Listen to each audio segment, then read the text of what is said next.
Hey guys, Miss Linderman here, reading Chapter 9 of The Chocolate Touch. So, open up your books to page 62 and read along with me. Oh, the shame of it, the humiliation. John wept breathlessly as he ran, shocked and frightened, indignant and angry at the world that had suddenly turned against him.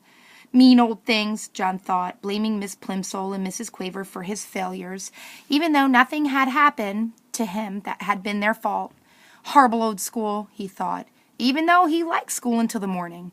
Hateful Susan, he thought, even though he knew at the same time that he was really longing for her to be friendly with him again. Through the window, Mrs. Midas saw John coming up the pathway. "Hello, John dear," she called from the living room. "You're home early today. How nice. As a reward, there'll be a piece of chocolate after supper." "I hate it," John shouted. He was crying too hard to say anything else for a moment. When she heard the sound of his voice, Mrs. Midas rushed into the hall. "Why, what's the matter, dear?" she asked, putting her arm around him. John twisted away from her grasp, ran past her, and started up the stairs toward his bedroom. "Susan doesn't want me at her birthday party," he said as he went. "I know she doesn't. Well, I don't want to go to her rotten old party anyway." "I don't think you really mean that," Mrs. Midas said. "Besides," she added, and John was halted by the softness of her voice, "Mrs. Buttercup just telephoned to say she was going to drive over herself at 4 o'clock to pick you up." "She did?" John asked, blinking down as from his mother from the top of the stairwell. "Yes, she did," Mrs. Midas assured him. "So you better hurry and get yourself washed and brushed. Your party clothes are laid out on your bed." There were games at the Buttercup's lawn while it was still warm enough outside.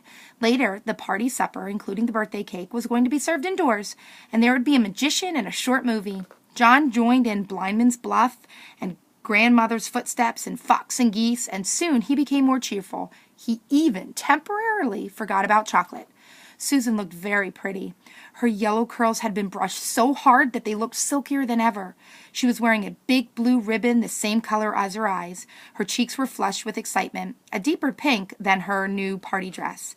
On her feet were dainty little white socks and white shoes with straps that buttoned.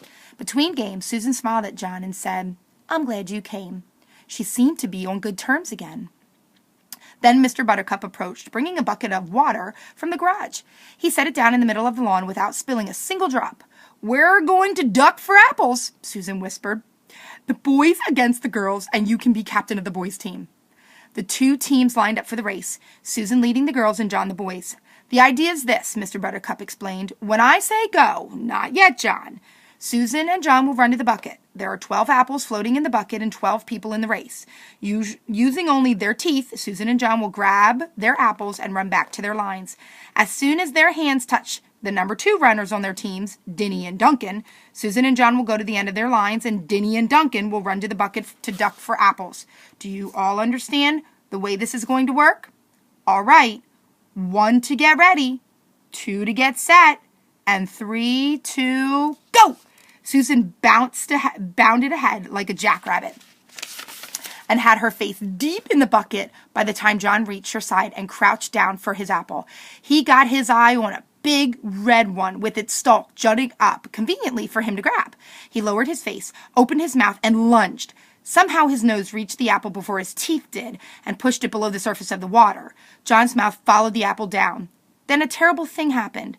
The clear water in the bucket turned into dark brown, sweet, liquid chocolate. Susan and John immediately pulled their heads up, but it was too late. Their faces were drenched with chocolate syrup. "Oh!" Susan exclaimed, wiping chocolate out of her eyes, chocolate syrup dripping down all over her delicate pale pink dress. "Oh!" she moaned. John was in the same state. There was chocolate all over his face. There was chocolate on his white shirt front and on his gray flannel shorts. And there was chocolate in his mouth. "Glug," John said. "Glug." Susan was too surprised and angry to speak. For the second time that day, she turned her back on John and ran away from him.